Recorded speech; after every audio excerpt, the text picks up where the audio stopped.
Two traders can take the exact same trades, same entry, same take profit zone, as well as the same stop loss. But one trader can actually walk away in their confidence to know that they stuck with their plan, while the other one is exiting the trade based off of panic because they chose to not actually execute their plan. And because of this, it's actually starting to slowly destroy their account. And so what is the actual difference? It wasn't the market. It wasn't even based off of their intelligence. And it definitely wasn't because of their strategy. And if you don't understand soon how your mind is actually controlling the decision makings that you make, then trading is always going to feel stressful and inconsistent. And so today in this video, I'm actually going to show you why your mind decides your profits and how changing the way that you think can completely change the way that you trade. And so I want to share this in a story with you because you see, back in World War II, the Navy SEALs made an idea that every new recruiter had to go through some form of swimming lessons, whether they were completely afraid of the water, or they didn't know how to swim, or even those that actually did know how to swim. And the reason why they started to make this more mandatory through every Navy SEAL is because if they ever had to go overboard during the sea, that might be actually the skill set that they need that actually could save their lives. And so as they're taking their men through various forms of training for them to learn how to swim, the instructors came across some very disturbing news in what they were actually seeing. Because you see, here it was that they were looking at capable men, healthy, but a lot of them were just frozen in fear over just a few feet of water. And so some of the exercises they took them through where they were asking a lot of the recruiters to jump off of a diving board into about 8 feet or deeper water. And unfortunately, some of them accidentally wound up getting pushed in as well. But the fear itself of what these individuals were experiencing, it was real. And they were able to see it in their bodies and how they hesitated when they were asked to do something. But then you see something amazing actually happen. Because you see, the moment that those men actually went into the water, whether they got pushed in or whether they jumped, they noticed that the fear that they once was demonstrating in their bodies now got completely conquered. And so after watching thousands of Navy SEALs going through these various of trainings, they came up with this one powerful conclusion as to what caused it. And that was that action itself is what cures fear. But indecision and hesitation is actually what starts to fertilize fear. And see, what's fascinating about this is I see this time and time again happening to new traders, that before they're actually able to take their first few trades, their mind is actually starting to tell them stories like, what if I lose? What if I'm even wrong? What if I blow my account? Or is this something that I'm even going to be good at? And just like those new recruiters that were standing over the water and experiencing fear, what they were experiencing was absolutely real. And it led, most importantly, into hesitation. But why? It's because fear itself actually grows when you're not actually taking action on what it is that you're actually wanting to experience and learn. And so we got to remember that fear can only be conquered through taking action, but most importantly, in a controlled environment. And so I hope this is painting a picture for you that if you're just finding yourself constantly just watching video after another video, but not actually even taking a trade on what it is that you actually learned, then even though that you're actually learning specifically how the markets can move, you're not actually being able to put yourself in that environment for you to actually experience how it'll really feel for you to enter into that environment. And so we have to remember that these are all habits that stems from how we think. Because you see, what you have to remember is that your mind is constantly trying to protect you. And as good as that sounds, that can actually limit the things that you choose to do and the things that you choose not to do. If you allow the stories that is playing in your mind to talk you out of actually being able to take risks. And so if you allow just your original programming to make decisions for you before you actually developing the muscles to being able to go against that way of thinking, then your mind is going to always be able to take control and say, you need to go ahead and close those trades early before you lose the profits that you already have. Or that you need to hold on to your losses longer because you don't want to go ahead and accept the loss that you have. Because you see, this actually destroys your confidence and most importantly can start to trickle down in everything else that you do. Because I want you to imagine for a second, the same way you as a new driver where you had all these stories playing out in your mind because you had so many things that you had to focus on all at once while putting the hands in your steering wheel and having to be aware of your surroundings. And so in the beginning, everything seems completely overwhelming. But if you stuck with it long enough, you started to realize that now you can do multiple different things, which I wouldn't recommend, but you can do multiple different things without having to necessarily think about what it is that you're doing. And here's what I want to share with you.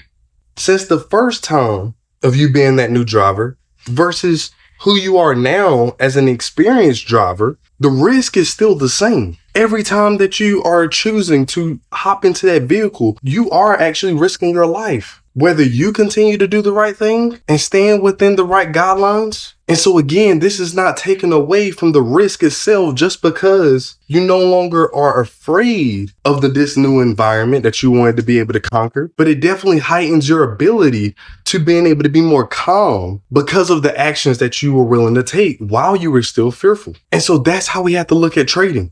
Is yes, there's risk involved, but those first trades that you take, it seems overwhelming just because it's a new environment and here it is you're trying to learn.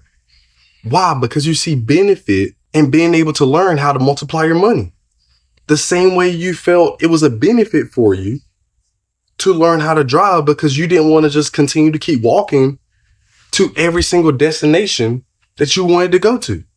Why? Because it's saving you time to learn a skill set like that. And so that's what you valued regardless of the risk that you had to take in order for you to learn that skill. And so the way that we got to start to look at trading is this is like your institution fee for you to learn this skill set so that eventually you can have the payoff of what it's able to provide through you sticking through the process. And you see what's interesting about this concept is that this was actually shared in a book called The Magic of Thinking Big. And here it was, there was a doctor that got asked, should your child be a scientist? And so Dr. Edward Taylor's response to this was that a child does not have to have a lightning fast mind, nor do they have to have a miraculous memory to become a scientist. And most importantly, they don't even have to have great grades in order to become a scientist neither. But he said the one thing that actually counts is that if that child has a high degree of interest in the actual field of wanting to be a scientist. And he even went further into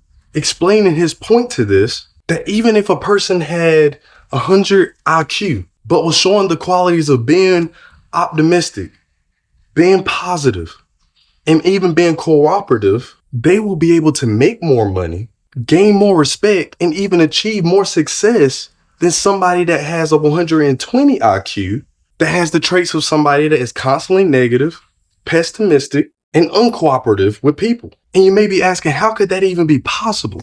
That somebody that is more intelligent can still get outbeat by somebody that is less intelligent. And you see, it's because intelligence itself has never been the reason as to why people are successful in the first place. And then he furthermore states that the reason as to why most people are successful is just them discovering their ability of what he calls stickability, being able to stick to chores or a particular project and being able to see it play completely out through your efforts, that is 95% of what ability itself is. And so when you can demonstrate this, this is what allows you to start to outpace people that may even be more talented than you. And so here's what you got to remember of how we can apply this to trading, is that you may be currently right now looking at people and seeing how they're able to multiply their money, thousands of dollars a day, hundreds of thousands of dollars a day. And you're starting to compare them to what you're currently being able to do currently right now. And you're starting to compare all of their abilities that they are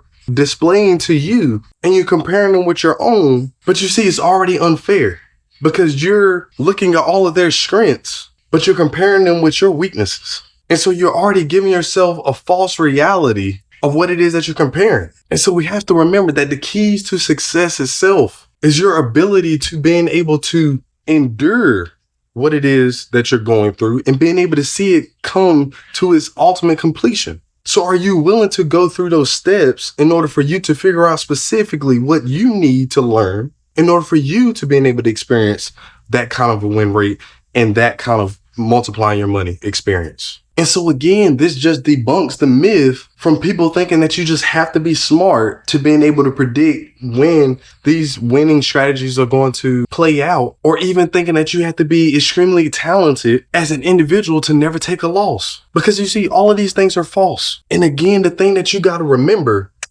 is that in order to become a profitable trader, you just need to have a high level of interest to becoming a profitable trader.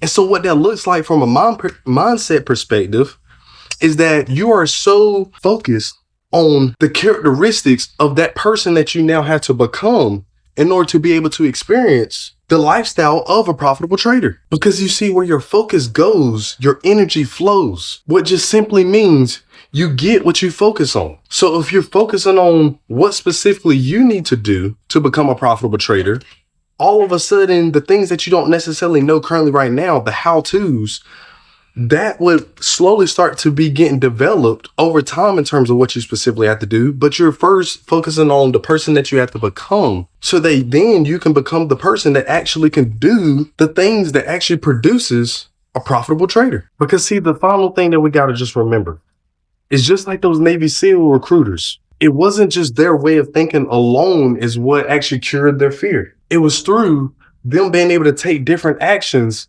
than the person that they used to be that was producing results that they didn't want. And so again, when you figure out that person that you have to become in order to experience those results, the action starts to take care of itself because you're showing your willingness to become something new. And once you realize this, the market will no longer become this fear factor that you're trying to stay away from and just only wanting to focus on the how-tos of how to find this best strategy out there before taking any kind of trade, and actually can start to understand that you just need to start to train your mind by moving forward with actions that are actually starting to become the desires of where you want to go. And so if this video has blessed you in any kind of way, be sure to like, comment, share, and subscribe, because this is how your mind decides your profits. Because you see, your mind is your input. And when you start to change your execution through doing different habits, then you'll also start to see that you're going to start getting different results. So with that, stay blessed.